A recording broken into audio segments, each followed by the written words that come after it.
Going back and watching Moon Knight recently has been very eye-opening for me, specifically because of the heavy amount of effort they put into the show to make sure that if you've never seen another MCU product, you didn't have to.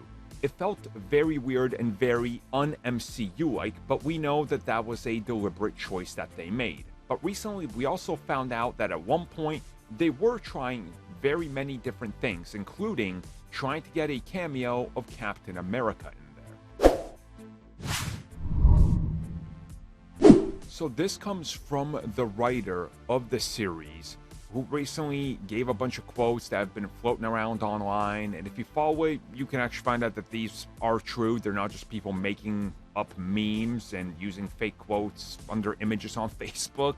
Like, this comes directly from Jeremy Slater, who worked on the series, and he revealed that there was a lot of considerations of trying to connect the bigger picture that is Moon Knight in terms of this world, what it has to offer, and how it connects to the bigger MCU in a simplistic way. And cameos were their go-to.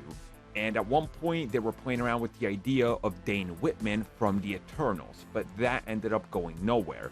And then the conversation shifted to Chris Evans returning as older Captain America, because they figured that that could ground it in a certain time period, tell you where exactly in terms of the continuity and the timeline this thing takes place, and also show you that, yeah, this is in the MCU. Because again, if you rewatch the series, the connections and references are there, but if you don't pay attention and really seek them out, they don't really matter.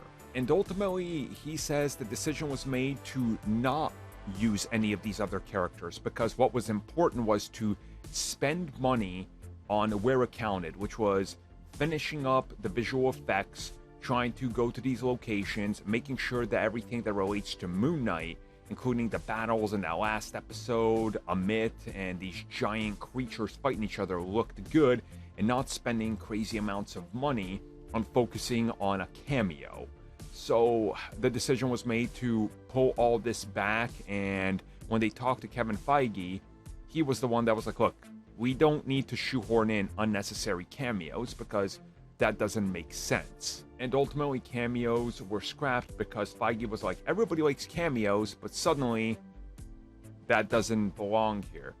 And there was this moment where they were like, what would be the point of War Machine appearing in Cairo? Oh yeah, okay, that makes sense. Yeah, that doesn't really make sense. Cool, so don't do it. And then they decided to scrap all these cameos, which I will say, I know some people at this point, they don't even care about the product. They just care about the next cameo and what it means. But to me, it worked out really for the better to have Moon Knight just not have glorified cameos. It felt more standalone, which is what they really needed.